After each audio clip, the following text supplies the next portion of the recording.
The Human from a Dungeon Chapter 13. It wasn't an easy trek, but we did it. We managed to pull the cart all the way back to the village, with only a couple of rests along the way. Once we got to the guild hall, I breathed a heavy sigh of relief and looked around. More stares of shock, but this time they were looking at the wagon instead of me. "A nice change, alright," Nash said, sitting on the ground. "You two go in and inform them of the situation. Nick and I will rest here for a minute." Yulk and the gnome went inside the guild and I promptly collapsed next to Nash. We were both drenched in sweat and panting. Something occurred to me, though. "I thought you said you guys had magic arts." I chuckled. "Well, we do, but they're expensive." "You can't expect a minor merchant to own one," Nash spat to the side. "Plus, they're more for transportin' people anyway. Cost-to-weight ratio, or somethin'. Yeah, makes sense I guess," I replied. "Fuck, I'm gonna sleep good tonight. Don't forget to stretch or you're gonna be sore during the dungeon dive." "Not that we'll be fighting, but just in case," I laughed, because I had been taught that you should stretch before strenuous exercise if you wanted to avoid hurting the next day. Or maybe it was cramping up during your workout. As I thought about it, though, another subject came to mind that I had been wondering about. "Hey Nash. You know how the forest turns into a desert?" I asked. "Yeah," he replied curtly. "Why is the cutoff so sudden? Isn't there usually like a buffer area between different climates?" "Kid, I don't fucking know. That's just how the wastes are.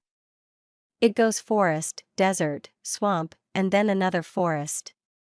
It's something to do with the Cataclysm Wars. Big ol' spells that warped the landscape or some such," he said irritably. "And before you ask, I don't know much about those wars. All I know is that the last one ended more than 1,000 years ago, and it was bad enough that there weren't many history books at that point." "You're better off a skin Yulk," I nodded and decided to leave it at that. We had a few minutes to relax before an unexpectedly large group of people followed Yulk and Imler out of the guild. A few of them looked curiously at me, but the rest were gaping at the wagon. Nima was standing next to Yulk with a shocked expression as well. "I am so sorry," she said. "We thought there were no more than a dozen of them." "It's fine, Nima," Nash laughed. "We didn't even get injured." "Well, except maybe my back pullin' this damn wagon." "Wait, so you four took on 50 giant rats and didn't even get so much as nibbled?" one of the orcs asked incredulously. "Oh no, no sir. It was just those three.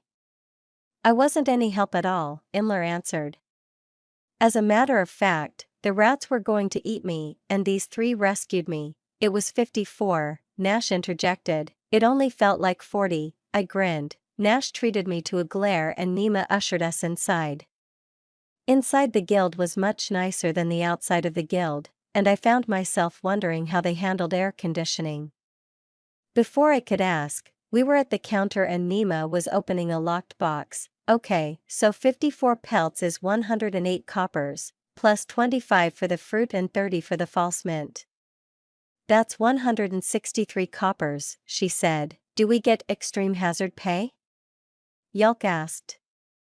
"Sure do. That's another 100 coppers, bringing the total to 263.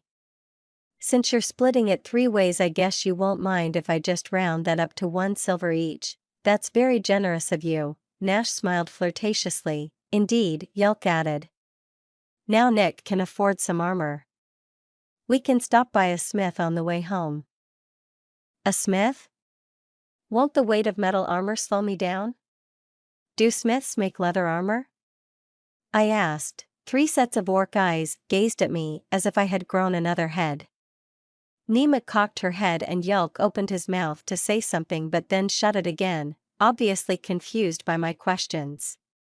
Did I miss something, or is metal lighter here than back on Earth? "Leather armor?" Nash asked. "Yeah," I replied. "You know, light armor." "Yeah, no. Light armor is still made of metal.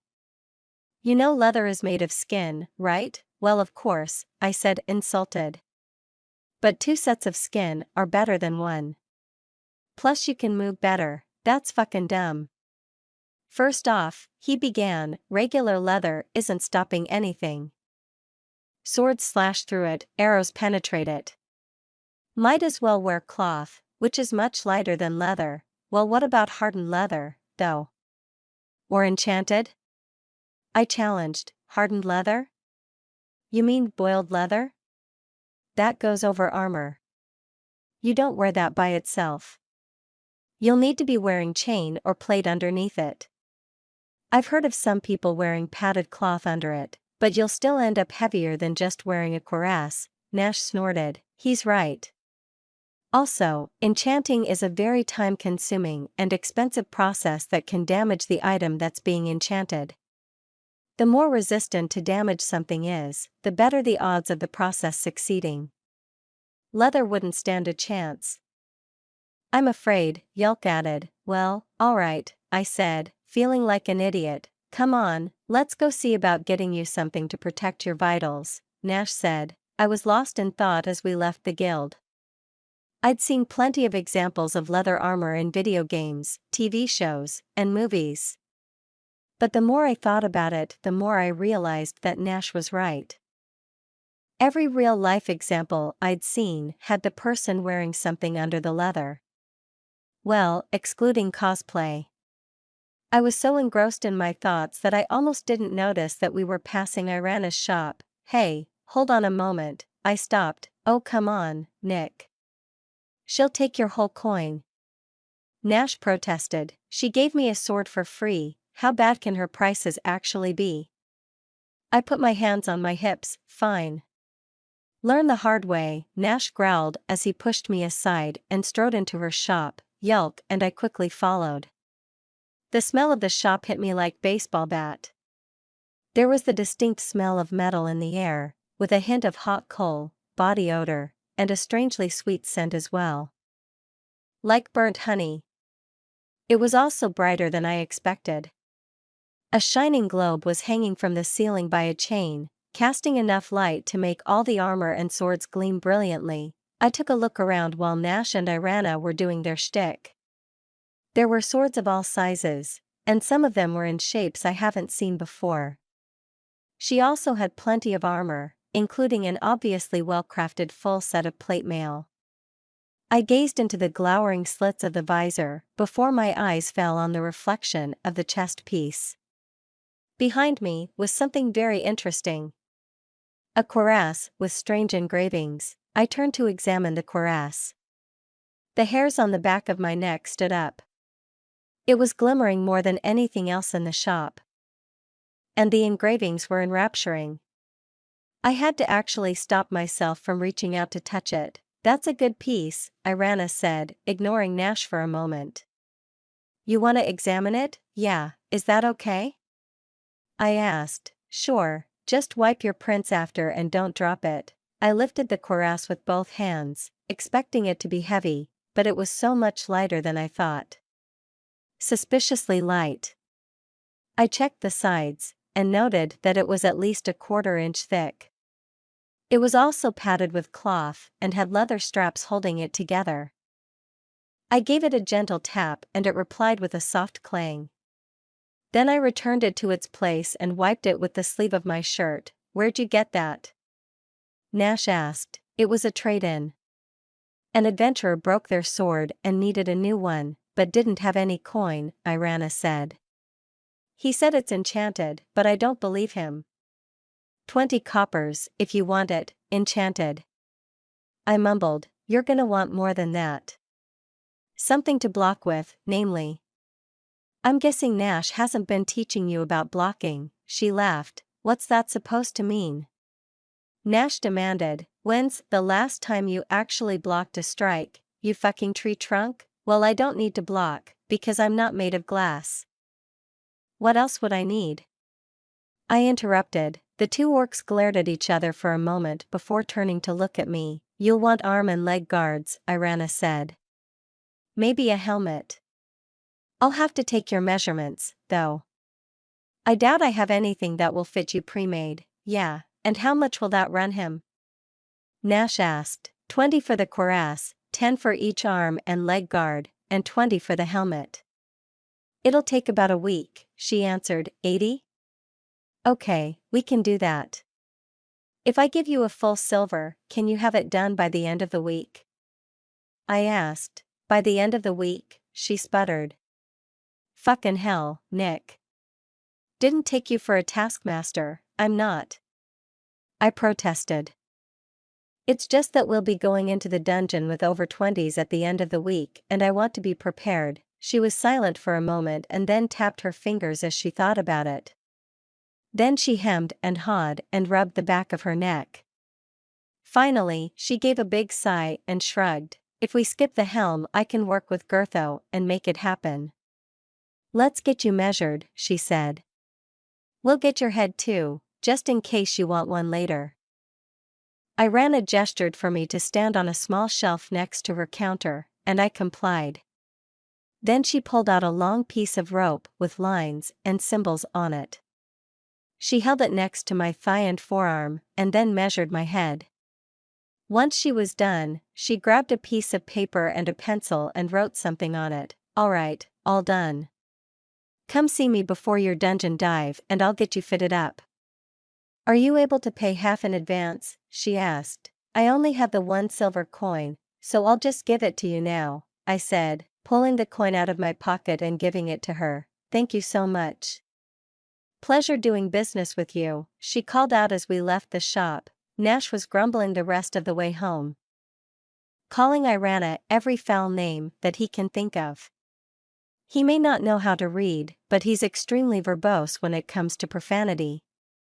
It was so bad that a mother covered the ears of her child as we passed and gave him a death glare, which he ignored. An appetizing scent grabbed my attention as we entered the house. Yilda was a great mom, and an even better cook. One of her titles was legendary chef of Grluka, a kingdom far to the south that was run by elves and dwarves. Every night she had made a wonderful dinner and told stories of her exploits. Whenever she did, Nash and Yolk listened as if they were enraptured. Boys, she called from the kitchen. Well, that better be my boys at least. Devils help you if you're, it's us, Mom. Nash interrupted as we strode into the kitchen. Sorry we didn't come home last night. After training, we decided to get Nick registered and take some jobs. Yilda waved a spoon at us and said, yeah. Nima told on you. We'll discuss proper consequences later. Once dinner's done, you can tell me how Nick did on his first adventure. She turned and smiled at me, and I couldn't help but smile back. Nash and Yolk, on the other hand, had an entirely different expression. The kind I had only seen on the victims in horror movies once they realized their situation was truly hopeless. Naturally, this made me nervous and I silently prayed that I wasn't going to face these consequences alongside them. We sat silently as she finished preparing dinner. Once the pot hit the table, I noticed something strange about the stew inside of it. It wasn't just meat. My shocked expression caused Yilda to chuckle. I talked to a trader yesterday and got some vegetables. Specifically, buleves and cucumber. They're safe for us to eat, and should tide you over until we can find a more permanent solution to your dietary needs. She explained, we can eat these? Nash said as he held up one of the olive-looking vegetables, of course we can. We can stomach most vegetables, but they don't provide any nutritional value to us. Isn't that right, Yolk? She asked. Yes, Mother. In the capital, they add vegetables to dishes for flavor and texture, he added. That's where I got the idea, Yilda beamed. Now get your bowls loaded up and tell me your tales. She listened intently as we explained what happened. Her eyes widened when Yolk told her about my training session with Nash and the meeting with Gluern, and her jaw dropped when Nash told her my level. Then we explained the jobs that we took, and she nodded solemnly when we told her of the rats. She laughed when we told her about my armor order. Irana might have a crush on you, child, she said. She'd never work so cheap otherwise. Maybe she's just trying to piss Nash off, Yelk laughed. If so, she's succeeding quite admirably, nothing admirable about it, Nash growled through a face full of food. Yilda suddenly grew concerned. Have either of you explained to him about the anatomical incompatibility between orcs and other species? Nash nearly choked on his food.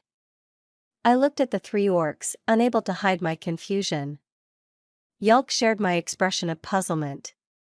After a few moments of silence, Yilda placed her hands on her face and her elbows on the table, quietly murmuring to herself about something. Finally, she slammed her hands on the table. All right, I'll do it then, she stated. Mom. No. Nash nearly screamed. I'll do it. Just give me some time to think of what to say. No, you've had plenty of time. You know how the young girls like to flirt with non-orcs, and you know what happens if things go too far. Damn it, it should have been the first thing you told him, she shouted. I sat silent as all three pairs of eyes turned to me. Suddenly feeling very nervous. Anatomical incompatibility? Like what, can't have babies or something? Why would that matter? I'm not interested in getting another girlfriend. Even if I don't have Cass physically, I have her deep in my heart and have no interest in trying to replace her. Nick, she began. I'm not making any assumptions regarding your intentions with the young maidens of our quaint village, but there's something that you need to know regarding orc sexual organs. Nash was covering his ears at this point, and Yelk looked as if he finally understood what was going on. I wanted to interrupt her, but curiosity got the better of me. What do you mean? I asked. Orcs cannot have sex with anyone other than other orcs.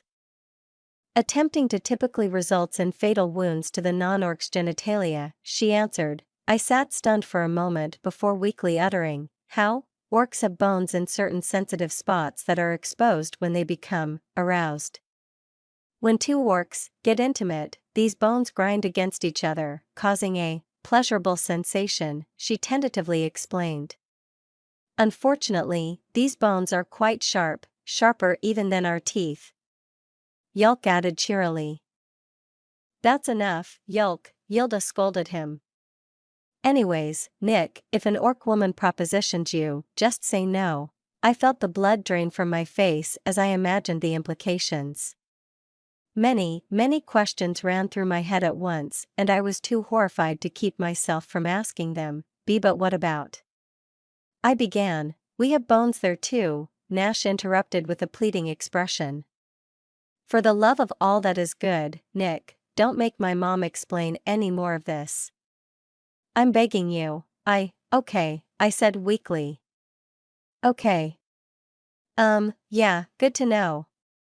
Thankfully I already have someone, so I'm certain I won't be tempted. Well, that's good.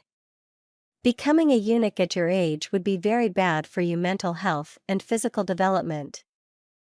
Yelk chuckled. Yilda glared at Yelk before turning back to me and asking, you already have someone? From your world? Yes, her name is Cassandra, I replied. She's beautiful. Tell us about her, Yilda smiled. I clenched my jaw to hold back the tide of emotions welling up from within me. After taking a deep breath through my nose, I told my new family everything about Cassandra. How we met in our middle school history class, how I goofily asked her to our school dance, my excitement when she agreed to be my girlfriend, our first kiss under the moonlight on my roof, and eventually about her cancer diagnosis. I explained how the doctors said she didn't have long left, and I couldn't help but break down as I told them about my promise to her. Each tear betrayed the emotions I had been trying desperately to crush. Anger at my failure to control myself rose within me, but it was vastly overshadowed by the desolation I felt. I wept uncontrollably until Nash placed his hand on my shoulder to comfort me in a moment of tender kindness. Finally, I was once again able to control myself and I wiped the tears from my face. I looked up at the three orcs, with determination plain on my face. As I met their eyes, I knew I had to tell them my intent once and for all. I'm going to find a way back to her, I said. Silence filled the room as the realization struck home with my new family. As the seconds ticked by, I felt my insides churn. They had been nothing but good to me, and I felt so ungrateful to them for wanting to go back. What if they decided that I was saying that they aren't good enough to stay with and kick me to the curb? What will I do then? Will anyone be willing to help me once the Alta clan turns their back on me? We'll help, Nash replied. The human from a dungeon 14, I chuckled happily to myself as the rest of the party checked their gear. Working for the High Chief is grand. We're gettin' paid 15 gold each to investigate a beginner's dungeon. To get paid this high, you usually gotta take a job directly from a wealthy family, and that comes with all sorts of risks. Customers are much more likely to stab you in the back without guild support. But with the High Chief, you know everything's above board. Hell, they even warned us about how dangerous this boss is. Ripped right through the over 5s, and carved up at least 2 over 10s. It's nice to be told that what you're gonna be fighting can and will kill you without a second thought. Makes things nice and simple. No need to wonder if you should seek a non-violent option or try to talk your way out of a fight. I'm not very good at talkin'. People say I'm funny sometimes, but tryin' to convince somebody of something just ain't my strength. Neither is lookin' for clues, though. I looked around at the other adventurers. We had a hell of a roster here.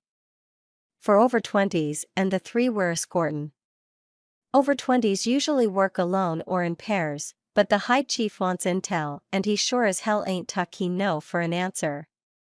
I kind of know one of the over 20s by reputation, but I'd only ever worked with Yusuf Mulak and Matri. Yusuf is a speed sword, and she's our leader for this little expedition. Matri is a rogue that's got a stereotypically tragic backstory. Dropped her last name because of a scandal with her family or something. The other over 20 is Gino Perunik, one of the more renowned sorcerers in the chiefdom.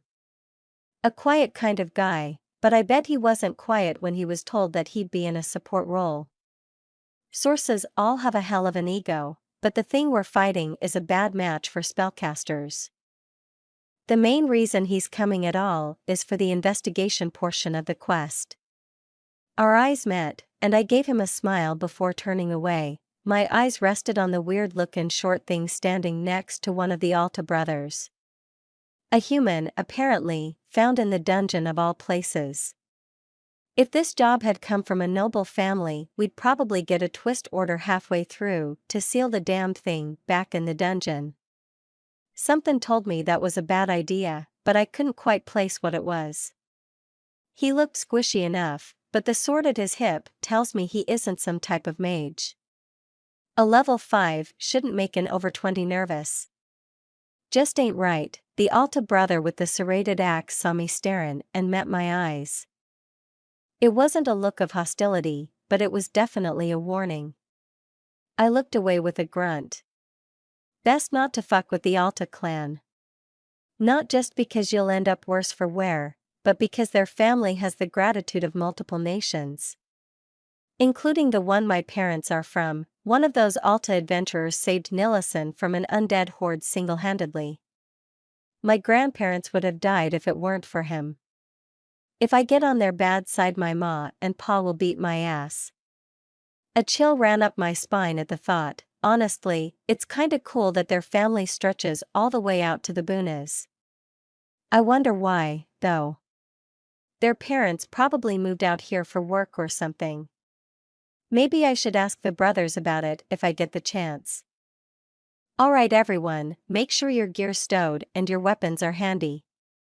It's a long walk to where we're going, Yusuf called out. I'm all set, I said, shouldering my pack with a grin. Matri chuckled and shook her head.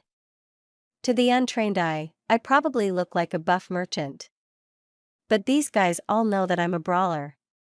Like my pa and his pa before him, I fight without weapons. Not only am I really good at it, but I find it satisfying as hell to feel bones pop under my strikes. My brothers don't have the talent for unarmed fightin', so my pa was super excited when we discovered that I did. The training was brutal, but it's kept me goin' this long, so I'm not too sore about it.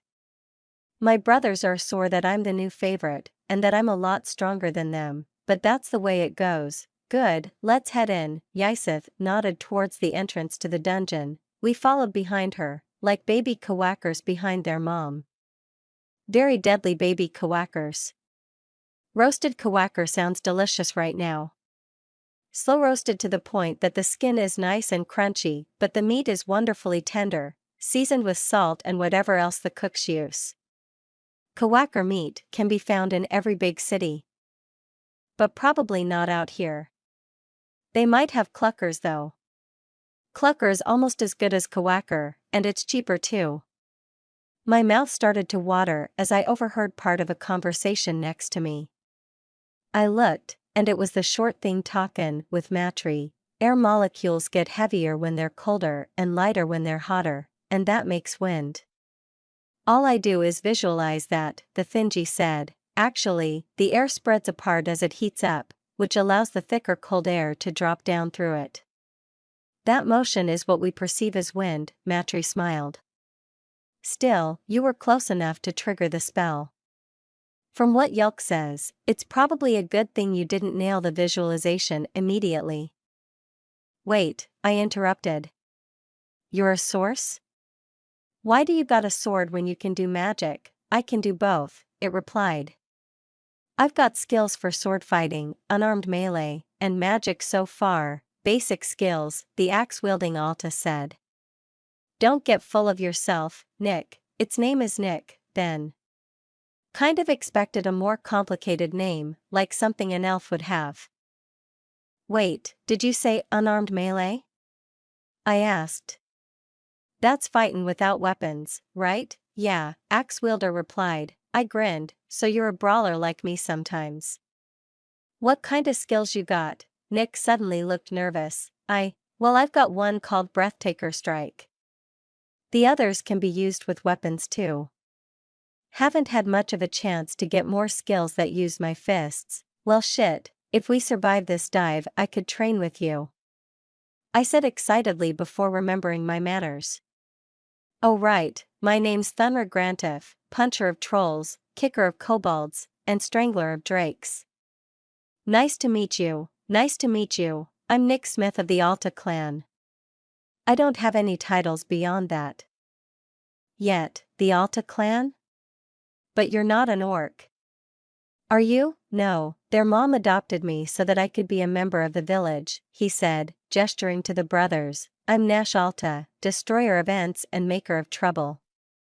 Ignore that last bit, that's from Gluern, the axe holder chuckled. And I'm Yelk Alta, seeker of arcane lore, entrusted sorcerer, mender of wounds, maker of mischief, etc., the other Alta brother said. Then with an unsettling grin he added, if you're gonna train Nick it'd be best if I was around for it. Having an over 20 train a level 5 is bound to result in some pretty nasty wounds, sure, but I plan on going easy on him. Easier than my paw went on me. Anyway, I laughed. So where are you from, Nick? Never seen nobody like you before, I'm from another world. One that has people like me all over the place, but we're the only ones who are sentient that I know of. We don't have magic, orcs, elves, or anything else like that. I was going home from the store when I got in an accident, and next thing I know I'm in a hospital bed in the village, Nick explained, a sad expression making its way onto his face. Nash found me in this dungeon. Ah, sorry to hear that. You looking for a way back home? I asked sympathetically. Yeah, he answered. Well, if we find you a way back home, maybe we'll also find a way that you can come back when you want, I said with a smile. Then we can do a rain check on that training. Yeah, sure. Sounds great, Nick stammered with forced smile. My own smile turned into a grin at the completely undisguised dread in his eyes. I turned back to my own thoughts as the others began to chat with the human. I definitely don't blame him for being wary of my training. It hurts, no matter how it's done. That's the point, though, sweat in training, so you don't bleed in battle. Bruises are better than broken bones. But if you've got an inexperienced trainer, you'll end up bleeding with broken bones during training. Thankfully for Nick, I learned from Pa's mistakes. I can pull a punch much better than he could. Still get dreams about seeing my own ribs now and then. If it weren't for our neighbors being pretty good at healin', I'd have died before my 13th birthday. It was still pretty close, though. I shook myself from these thoughts and started eavesdropping to pass the time. The conversation had turned from favorite foods to where he lived before he got here. It was like one sucker punch after another. First, he can eat meat, fruits, and vegetables all on their own without getting sick. Next, the cities where he's from have giant towers made of glass and steel. Their roads were paved with a mixture of sand, rocks, and some type of pitch. And they don't have magic, so their magic arts run off of explosions instead. What kind of crazy people would strap themselves to something that's exploding so they can move faster? Then the conversation turned to weapons, and Nick got real quiet all of a sudden. He started answering questions without all the details he was spouting earlier. Apparently humans use weapons that are similar to bows, but much deadlier. Don't know how you get deadlier than a poisoned barb arrow, but he wouldn't answer any more questions about it. We walked silently until Yseth finally called us to a halt. All right, according to the sand vial, we should camp right around here. Get the barrier set up and unpack, we've got more walking to do tomorrow, she said. I took off my pack and watched as Yelk and Gino set up some barriers to keep out any wandering monsters. Other adventurers were delvin'. But that didn't mean that monsters wouldn't be slippin' past them. The barriers went up and I noticed Nash was staring at our way forward with a concerned look on his face. What's wrong? I asked. He replied. Oh, it's just, we should see the light from the hidden passage from here. Oh, really? Yeah, I remember being annoyed at it keeping me awake. But now I can't see it at all. He trailed off. The dungeon shifted though, right? I asked. Yeah, but I thought that the hidden passage didn't move, he said. At least, nobody mentioned it moving. Well, the passage we're in probably just got longer. I nodded wisely as Yelk and Nick walked up to us. We didn't have any turns or anything. How did the entrance move here, but not outside? Nash scratched his braids. What's going on? Nick asked. Nash and I brought them up to speed and Nick looked as if he was getting a headache. Yelk laughed. Shifter dungeons rarely follow the laws of physics. This side of the dungeon entrance doesn't necessarily correlate to the entrance in the overworld. Yeah, what he said. I grinned. Then I turned to Nick and whispered, what did he say? The dungeon entrance moves inside the dungeon without moving outside the dungeon, I think, Nick answered. So we're farther away from the hidden passage? Probably, Yelk replied. Or the passage has gone back to being hidden. Which would be inconvenient, disastrous, more like, Nash grumbled.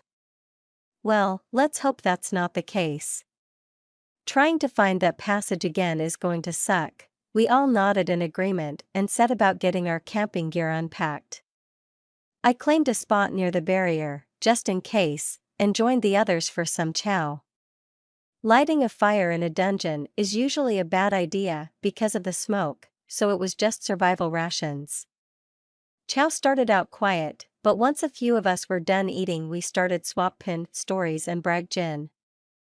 It was Nick's turn to listen in amazement, and as you can imagine, ogres don't take kindly to being castrated, so I had quite the fight on my hands, Matri said.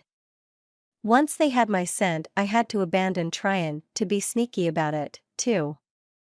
Ended up disemboweling one of 'em before the other knocked me senseless. It was nearly the end of me, but I managed to recover in the nick of time and kicked his axe back into his face. Slit their throats and took their balls back to the guild for a hefty payday. Damn, I knew you were a ball buster. I joked. More than a few chuckles came from the rest of our party. What did they want ogre balls for? Yseth looked disgusted. I don't know for sure. But they were off errand 50 silver per ball, so whoever ordered M was probably trying to use M for an aphrodisiac, Matri answered. More the fool are they, Gino said. Ogre testicles aren't useful alchemical ingredients in any way, let alone to raise one's flag. We spent some more time swap pin stories before eyelids started to droop. I stood up, stretched, and walked back over to my bedroll. I took one last look down the passage, trying to make out even a glimmer of the light Nash had mentioned. I didn't see nothin', though, so I laid down and started countin' puffy bleeders. Tomorrow's gonna be an eventful day. Hopefully. The human from a dungeon 15, up and at M, Nashy Poo, Yelk whispered in a mockingly paternal tone. I sat up and glared at him, making certain that my distaste for his antics was apparent on my face. I hate being woken up by Yelk. If it isn't his relentless mocking that I wake up to, it's a prank.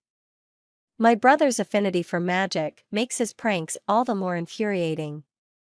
He's one of the only people that can easily use ice in his antics. Fuck you, I grumbled as I started wrapping up my bedroll. Thankfully, the current environment had him on what amounts to his best behavior. I glanced around, everyone else was already awake and packing up.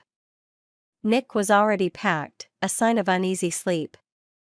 Makes sense, this mission has pretty high stakes for the boy. No matter which way this goes, it has the potential to be emotionally taxing. If we don't find anything, he's going to feel stuck and unsure of what to do next. If we do find something, there's a decent chance that it'll be useless to his plans of getting home. Even if we find him a way home, though, he's going to have to say goodbye to his new family. I can't say I know exactly how he feels, but I'm guessing it's going to suck no matter what. Come on Nash, Yelk broke character. We've got to get a move on. It wouldn't do for either of us to cause a delay, yeah. How come you can't just wake me up like a normal person? I asked.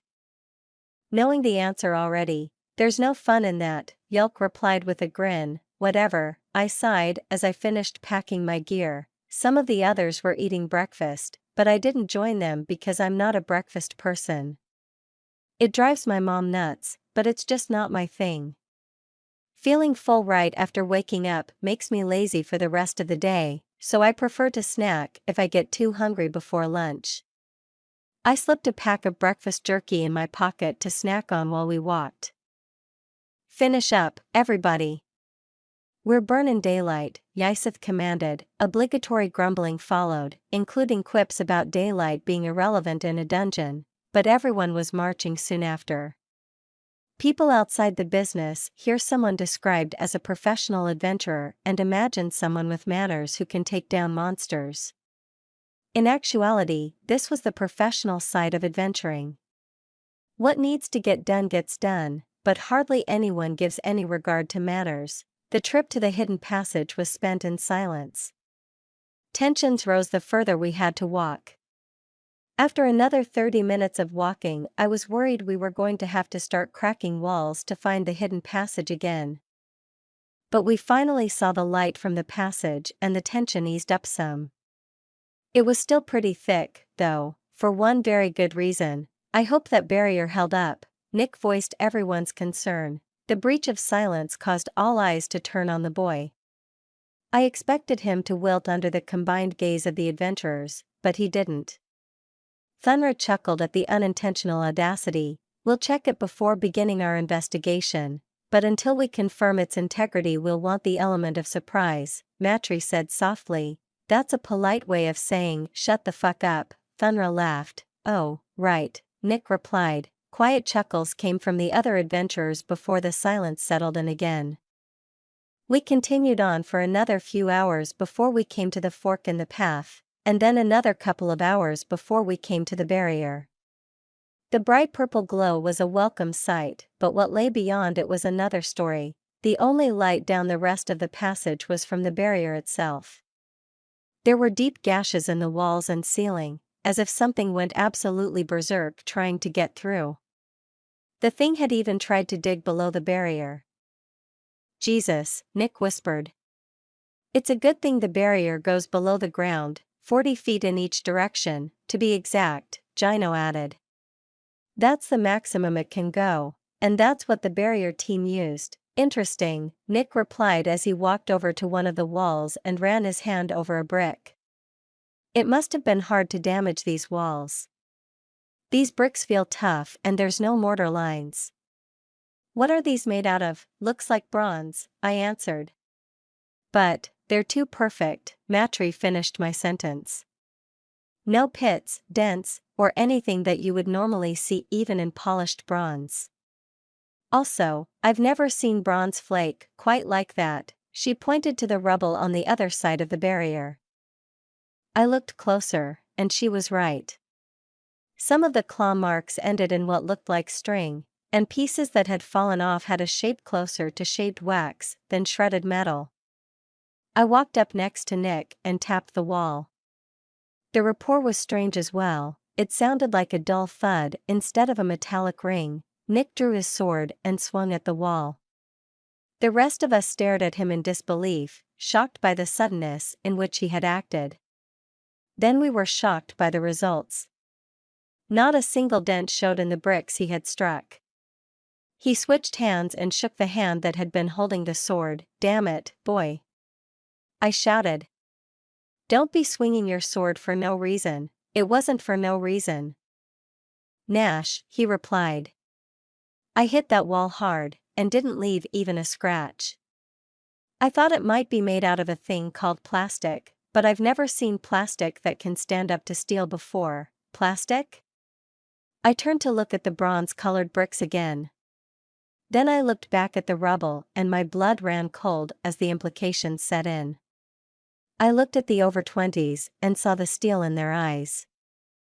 This confirmed that the monster's going to be one that even they have to take seriously.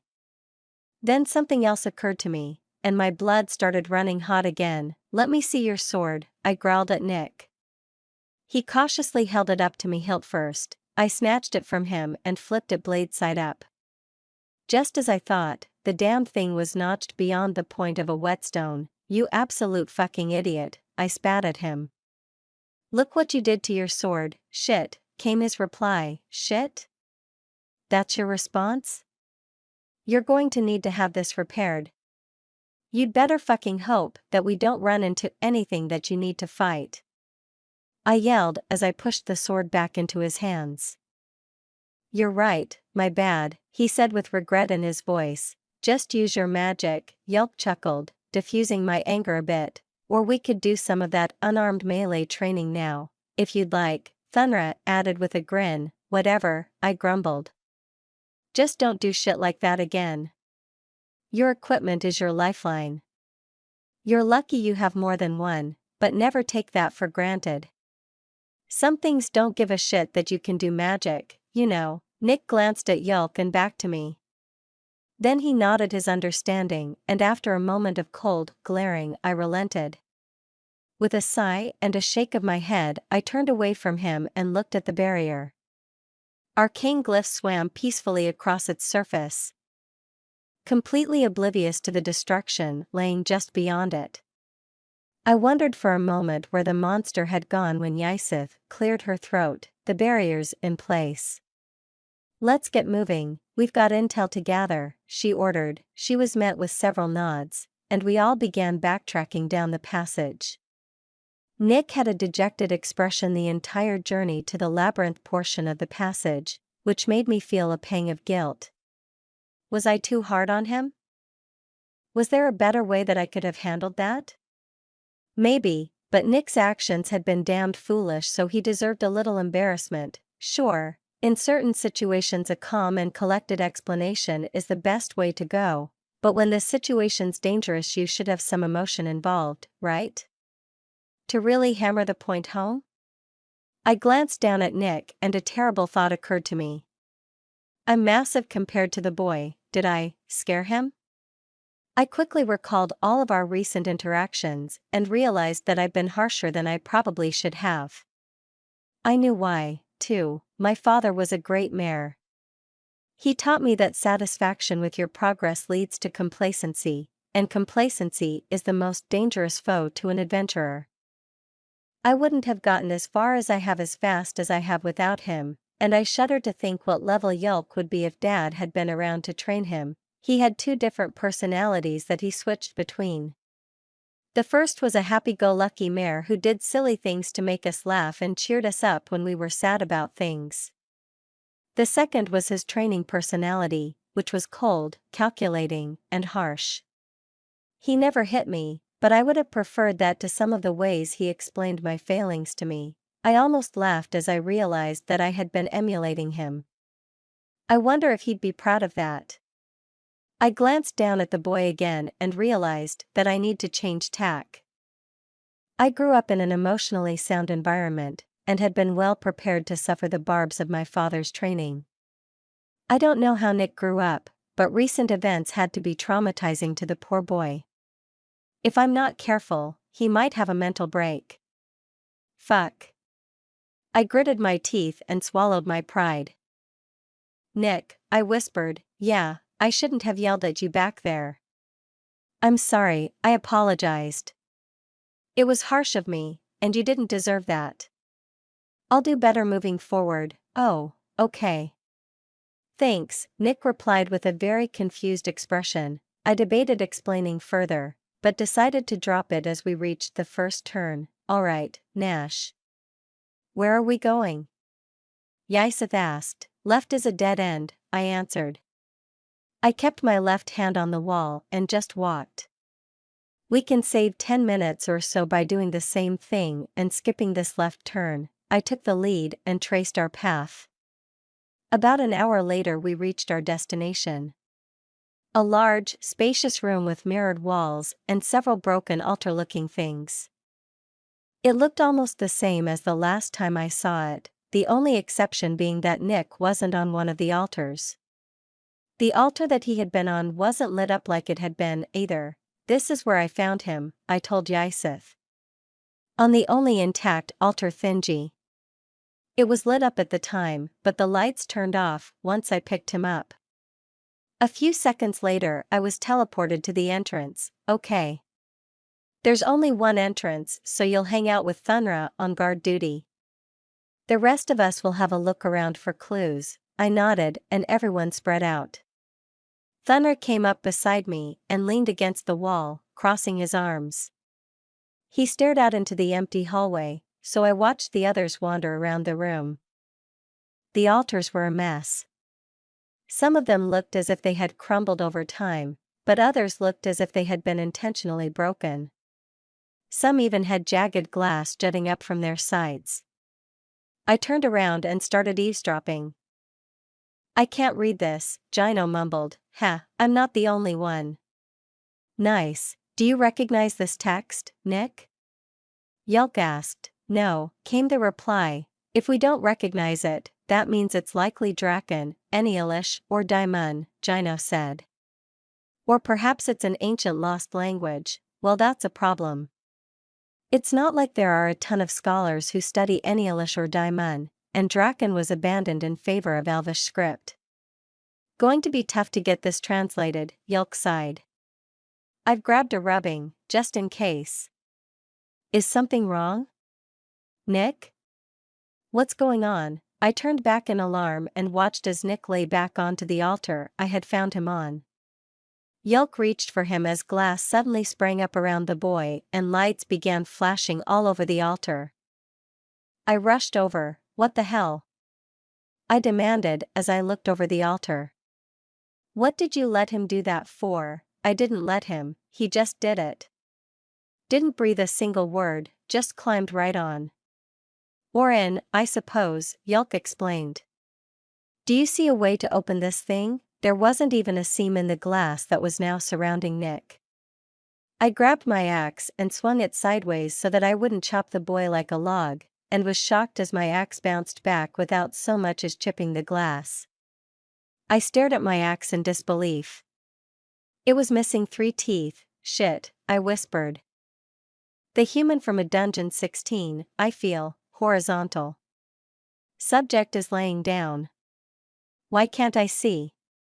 Subject's eyes are closed. Sleeping?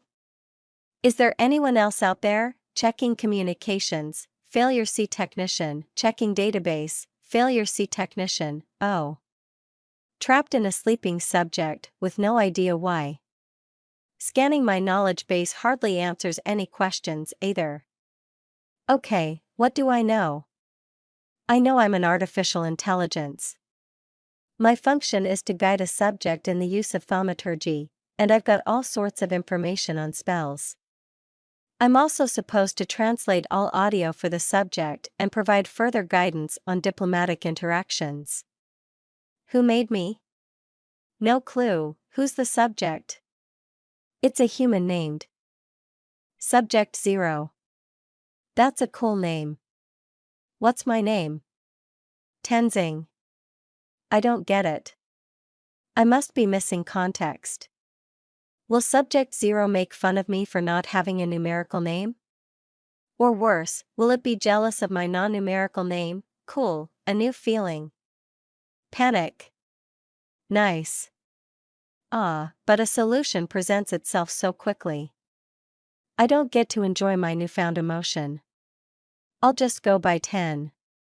Then we'll both have numerical names. Oh. That's a pun. 10, like binary. It's funny because I'm a machine and binary is a machine language. I'll introduce myself as 10 when the subject wakes up. I wonder if it will get the joke. I also wonder when the subject will wake up. Base says humans may sleep for up to 8 hours at a time. That's a long time. At least there's data on vital functions, bone density, and many other things to keep me occupied. Nothing on history or temperament, though. So what is a human anyway? An omnivorous, bipedal, two-armed mammal with an endoskeleton and complicated cardiovascular and nervous systems. The nervous system appears to be where I reside. I detect some pain signals, but the brain is ignoring them. Is it because it's asleep? I need to awaken the subject to find out. Can I move limbs? No. Damn. I can increase heart rate a little, though. And decrease it. That might come in handy. Let's see, salivary glands, various hormonal glands, sudoriferous glands. I can make the subject sweat. Will that wake it up? Oh, these things can also hear. I haven't checked that, huh? Dull, non-rhythmic thuds. Maybe someone is trying to wake the subject up already. Does that mean that the subject is asleep unwillingly? Why? Wait. Where are we? Oh. A fixer casket. Yeah, that makes sense. Explains my sudden awakening and the pain signals. Stupid 10, get a hold of yourself already. Alright, connect to the needle in the skull and many of the subject's neurons suddenly began to light up. The needle detected this and withdrew before I could fully connect. I tried to decipher the various meanings of the neurons manually before I realized that I could just apply the translator protocol to them. This somewhat worked, and allowed me to determine two things. The subject is waking up, and sitting up. Didn't have to wait all that long after all, Nick? Are you alright? I heard something ask. I'm okay, said the subject. What the hell did you do that for? A different voice demanded. What do you mean?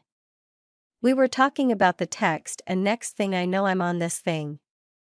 What happened? I heard that with his ears and saw his brain move the tongue and vocal cords while exhaling.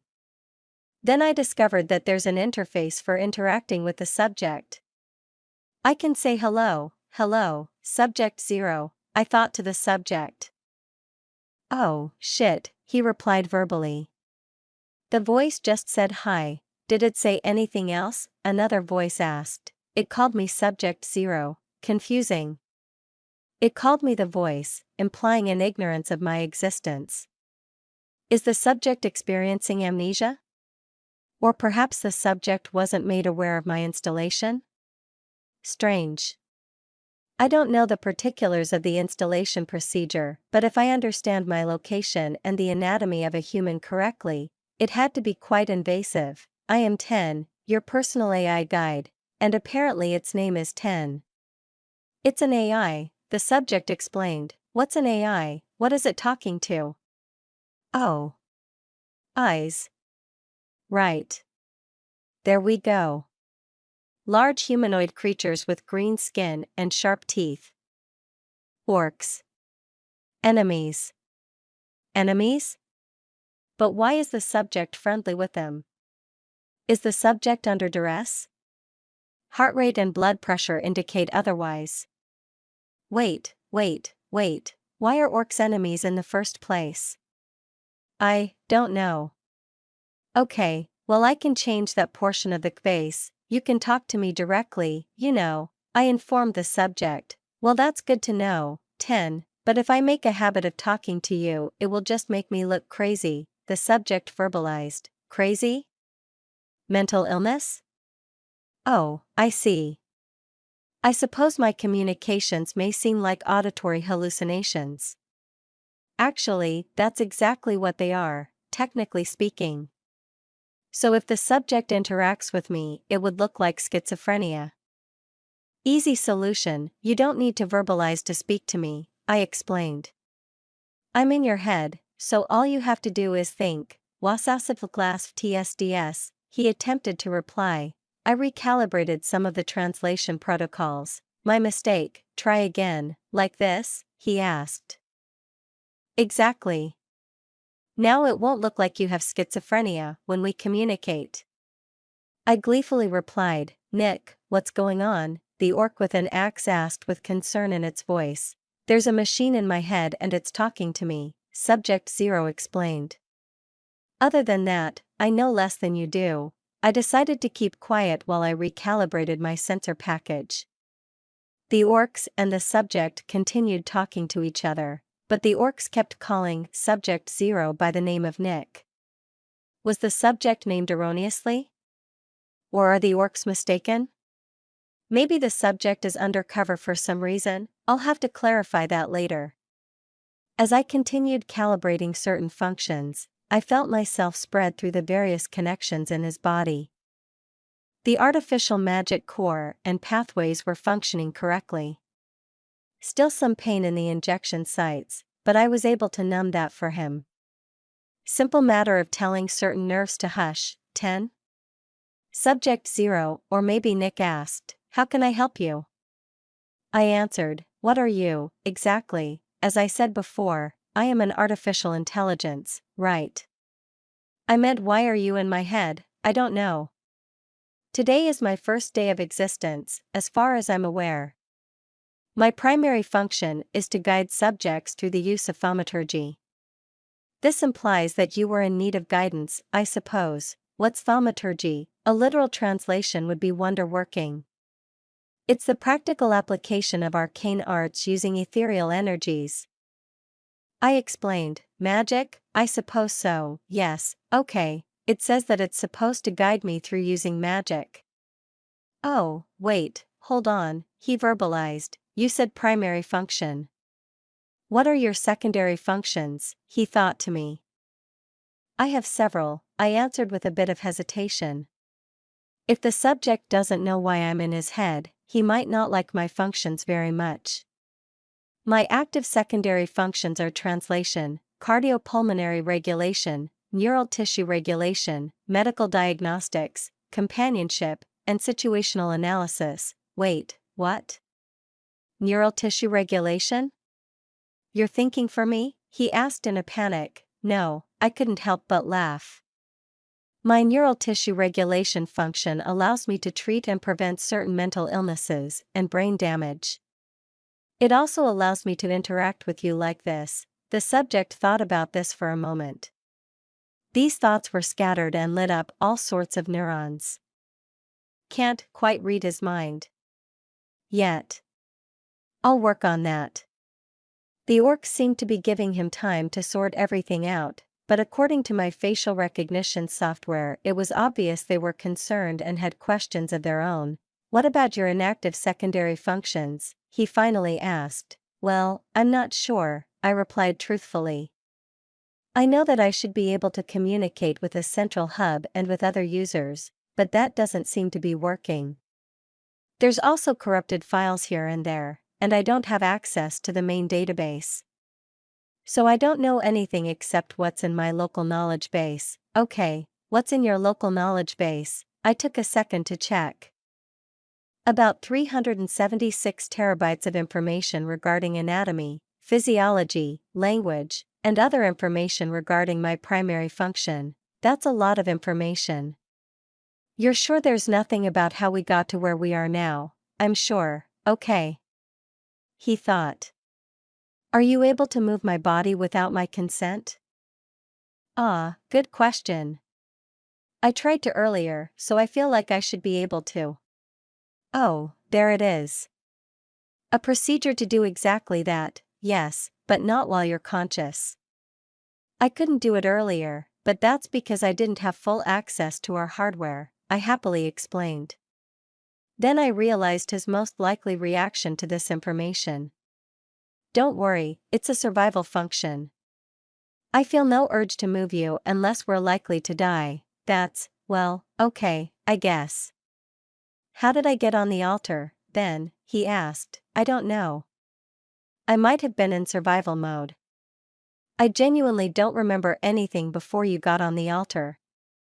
Do you mind if I ask you a question? Sure, he answered hesitantly. Is your name Nick or subject 0? My name is Nick, understood, thank you. I'll change your name on the registration, I said as I did just that, Nick. Not a terrible name. I felt a little flush of embarrassment as I realized that I introduced myself as 10 for no reason. That embarrassment faded as I realized I actually preferred 10 over Tenzing. Then it returned when I realized that he hadn't said anything about the pun. Maybe he didn't get it. Regardless, I'm sure my creators had their reasons for naming me Tenzing, but there's no significance for me. 10, on the other hand, is the first pun I've ever made. A very fitting pun at that. Like it was predestined. I'll continue to go by 10.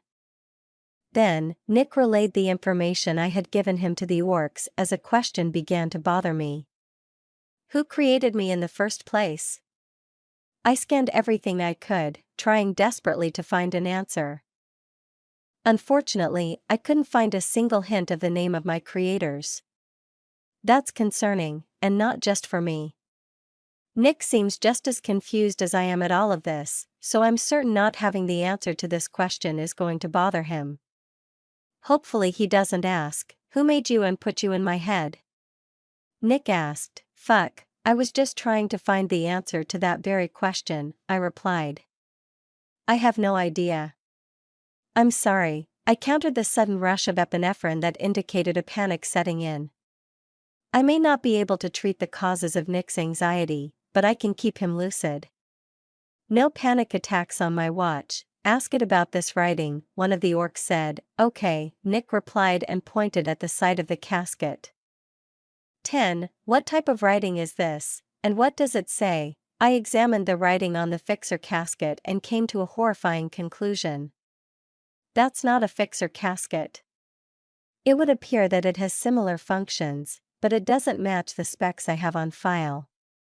To top it off, the writing was foreign to me as well. What the hell is going on here? I'm sorry, Nick, I don't know what that writing says. I can only read human languages, and gone. That's neither. I tried to mask my concerns. It says it can only read human languages and gone, and it doesn't recognize this language, Nick told the orcs. The two orcs wearing robes looked at each other with wide eyes. Then they looked back at Nick. It took them a bit to formulate what they wanted to say. Gone is a precursor language to Orcish, Elvish, and Dwarven, said the bald one. There are very few people left who can speak or read Gone, and that's because it was last used regularly about 4,000 years ago. So that machine is either very old, or was meant to act as a research aid of some sort, the other one added. There are other possibilities, I informed Nick. hold on, Nick verbalized. What other possibilities? Well, it's possible that whoever or whatever made me was unaware that Gone was a dead language. The translator database is a mess, almost like someone was trying to correct mistakes. Gone's the only written language I have, but I have verbalized language packets titled Orcish, Gnomish, Elvish, Drow, Daimon, Draken, Dwarven, and Enialish. There aren't timestamps, so I can't refute the robed orcs hypothesis, but if I was 4,000 years old, it would be unlikely that I would be able to translate for you.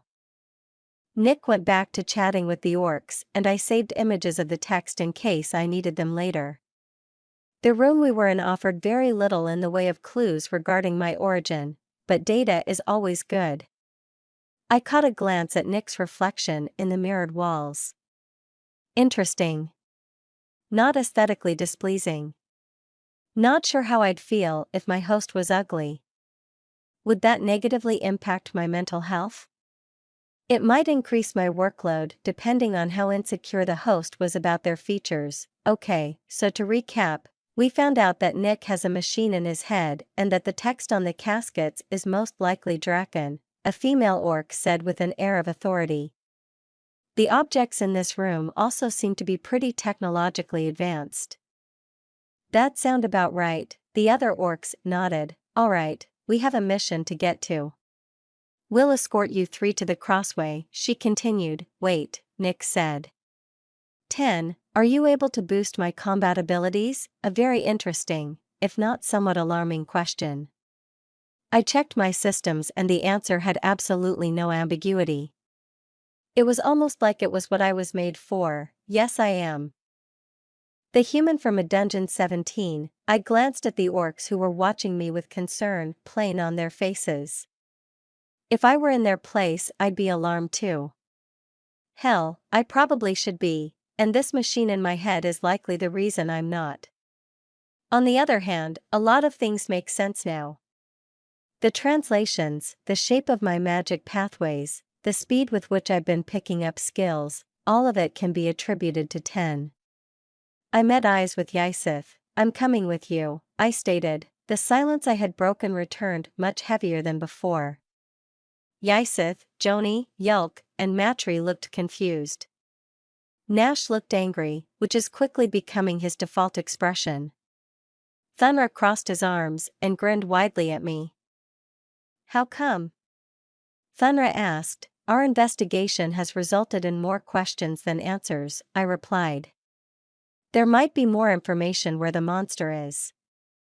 Plus, it turns out I'm a mechanically assisted fighter. Nash stopped looking angry. The machine helps you fight. Yeah, my answer was met with silent contemplation, but after a few moments Thunra started shifting uncomfortably.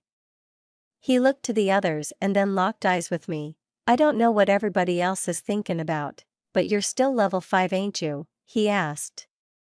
The thing we're gonna be fightin' killed orcs that were a bunch of levels above you. Is the machine thingy gonna be able to help you that much? It was a valid question, and one I didn't know the answer to. But what else can I do? I have to find out more about how I got here so I can figure out how to get back. I need to get back. 10. Do you have an answer to his question? I thought. Yes, I do, 10 responded hesitantly. I'm learning that the CureGuard system measures level primarily based on skills, not actual physical ability. My assumption is that physical ability is either augmented by skills or gained by the process of acquiring those skills, and is thus accounted for in that way. So in theory, I should be able to augment your physical capabilities to a degree that would put you on par with higher level monsters. How much higher, unknown. Haven't even seen you walk yet, 10 said. With more data, I'll be able to bypass your body's natural self-defense systems, causing you to hit harder and faster. The human body underestimates its own abilities by quite a bit, it would seem. Bypassing my self-defense systems sounds pretty dangerous. The self-defense systems overcorrect to make certain that you don't hurt yourself when you throw a punch or a kick. I can make that correction with a much more narrow margin, allowing you to use more force without hurting yourself. Okay, 10 says it can help, but it doesn't know by how much, I told Thunra. It would be safest if I stayed in the rear, so I probably wouldn't be holding you back, probably? Shit, Thunra said.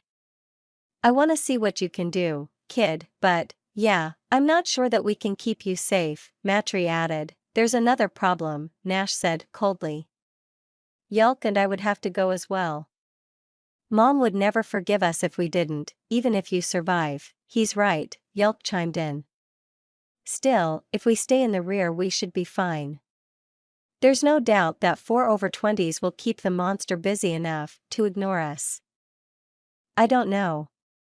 I've got a bad feeling about this, Nash replied. Yelk and I stared at Nash while he mulled it over. After a few moments, Thunra and Matri joined in on the staring. Finally, Yseth crossed her arms and began to glare at Nash. Nash looked around and settled his gaze on me. Fine, he sighed heavily. We stay in the back, though. If things go south, we run. Deal, deal, Yelk and I lied in unison. I stood up and was struck by how different I felt. Lighter, faster, and much stronger. I didn't know if it was 10 or the table responsible for this, but it felt amazing. As I followed after the orcs, I noticed something else was different. I was nervous, but my heart wasn't hammering away in my chest. It was beating its normal rhythm, as if I didn't have a care in the world. 10, are you controlling my heart? I asked the machine. No, just regulating it. Saving you some energy by making sure your heart rate stays steady, 10 answered. Would you like me to stop? It's fine. Are you also regulating my muscles? I haven't quite figured that function out yet. Working on it, though. Well, that answers the question of whether it was 10 or the table that gave me my power-up. What did that thing do to me? I looked at my hands. My scar had become even smaller, which means that the table somehow healed me. What else did it do? 10. Is there anything weird about my body? 10 took a second to respond and said, define weird. What are the differences between my body and that of a normal human? Huh. Now that I think about it, your bones and muscles are denser than they should be. Not quite to the point of osteopetrosis, but we should definitely add at least 5 pounds of fat to you before you try to go swimming. What? I asked. Why? Well, it's extremely unlikely that you're still buoyant. Which means it will take much more effort and energy to keep you above water. The fat will help offset your density. It'll also provide an energy source to keep you moving. 10 replied cheerfully. I put my hand on my stomach to feel my abs. They were more pronounced than they'd ever been, probably because I had been working out a lot more. I guess nothing gets you more ripped than being in a survival situation. 5 pounds? Isn't that unhealthy? No, 10 answered. It varies from individual to individual, but for you it'll begin to become a health concern at around 20 pounds. However, I can mitigate those health risks with proper deposit placement. Keeping the deposits off of the heart, liver, and kidneys, that sort of thing. However, given your current condition, my recommendation is to gain between 5 and 10 pounds of fat. I briefly wondered if 10 had been programmed by my grandmother. It's not that I don't believe it. I'd heard interviews with strongmen that said that abs mean you're not eating enough, but is it really all that bad to be this lean? Most guys would kill to be in the shape that I'm in. Not to mention how the hell I'm supposed to pack on that much weight to begin with. My thoughts regarding my nutritional intake were interrupted by our arrival at the barrier. It had been a long walk in both directions, but I wasn't feeling any exhaustion. My feet didn't even hurt. We'll take a break and recover a bit before we take down the barrier, Yseth said. Yelk and Gino sighed with relief and plopped onto the ground. The rest of us soon followed suit, and we ate a small meal in silence. After I finished eating, I caught myself staring at the barrier, watching the runes peacefully drift across its purple surface. It reminded me of floating down a river on an inner tube. The last time I'd done that was with Cass, before she got sick. It had been a great time. I remember watching the water droplets slowly slide down her clavicle. That's gone, Ten interrupted. What? I asked, startled. What do you mean that's gone? I mean that the runes you are staring at are in gone, it explained. It says traversal prohibited. Hey Yelk, did you know that the runes on the barrier are in gone? Joni and Yelk both looked up at me with surprising speed. What do they say? They asked, in unison. It just says traversal prohibited, I said. But that's weird, right? They thought about it for a moment, before Yelk spoke up. I guess it's not that weird. Most of the spells we know, and barrier spells especially, were created back when Gone was the primary written language. That's correct, Joni added. Scholars used Gone for quite a while after people started using more modern languages. It's good at condensing information, which unfortunately makes it difficult to translate and teach, and since it's harder for people to admire your brilliance when they can't understand what you're writing, Gone was abandoned in favor of modern languages. Yelk chuckled. I don't think it was quite that simple, Joni began. Before he could continue, Ysith patted her pants and stood up. She cracked her neck and looked at the two sorcerers with a hint of disdain. Well, if we're feeling energetic enough to debate linguistics, we should have enough energy to continue on, she said. Any objections? 2 seconds of silence confirmed that there were none. After a few sighs, we all rose to our feet. Thunra, you'll take the lead. Matri and I will be flanking a few feet back. Joni, you'll be behind us and you three will be behind him, she said, gesturing at Yelk, Nash, and I. Classic diamond formation.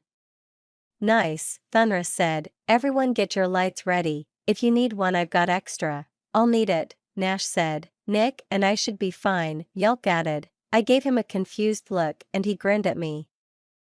Guilt sack, he said, holding a finger above his head. A light appeared at the tip of his finger and hovered in place. He moved and the light followed. Then he gestured at me. Go on, give it a try, okay. Light. No problem. Protons? Electrons? Which is it that generates light? Wait, am I overthinking this? Imagine a ball of light appearing from your fingertip. I recommend setting the generation point above your right shoulder, Ten instructed. Okay, thank you, I replied. I pointed above my shoulder like Ten said and thought about a ball of light. How it would look, how it would feel.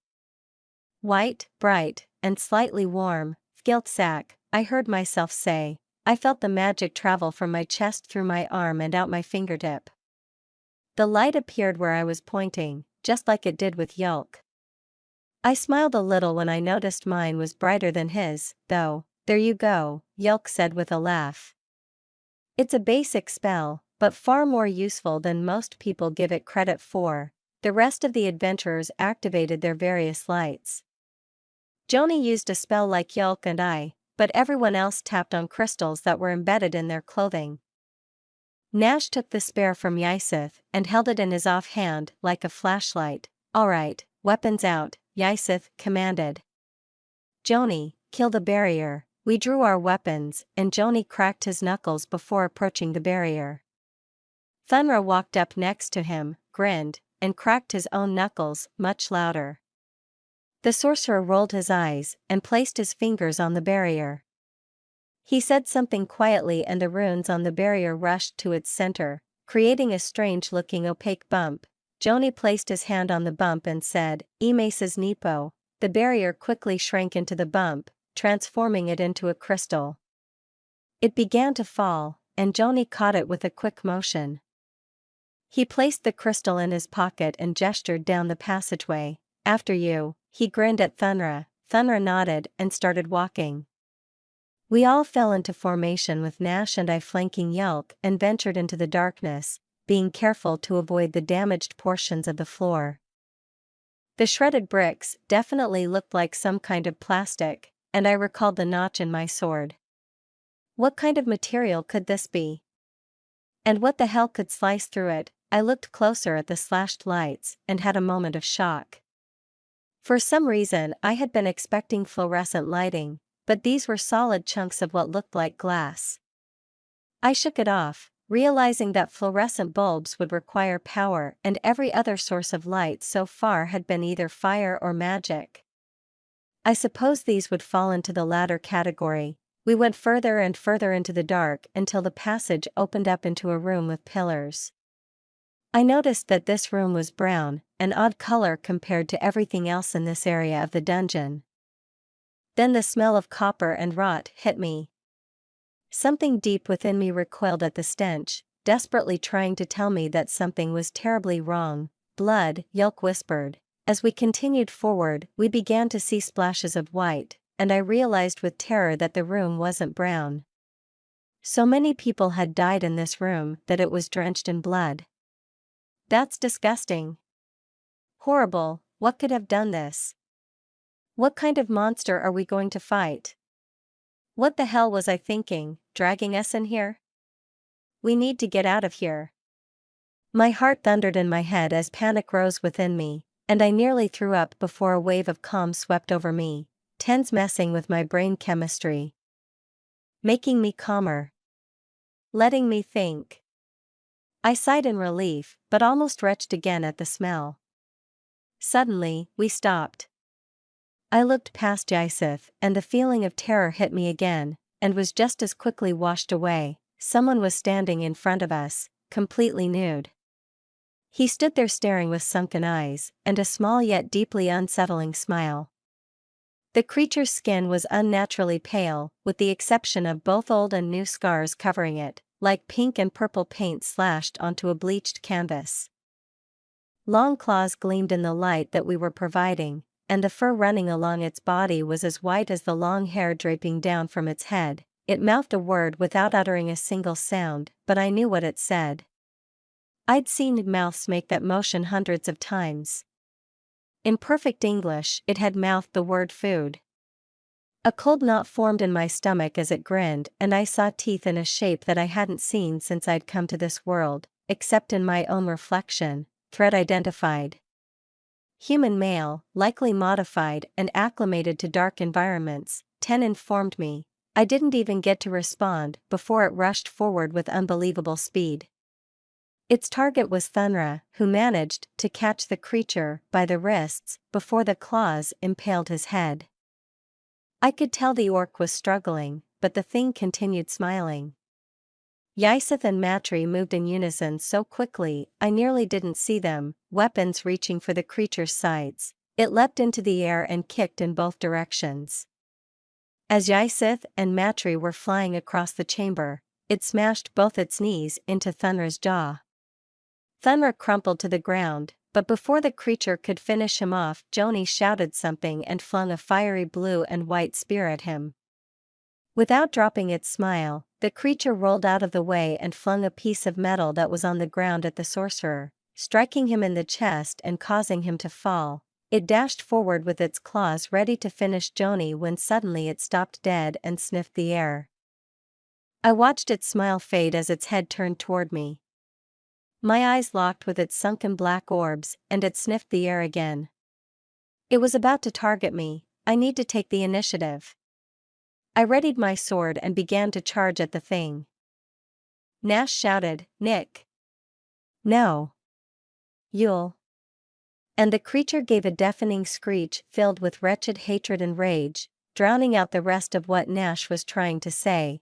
Threat exceeds your current abilities, 10 said in my head. Engaging combat mode, I didn't even get the chance to ask what it meant before darkness invaded my vision and I slipped into oblivion.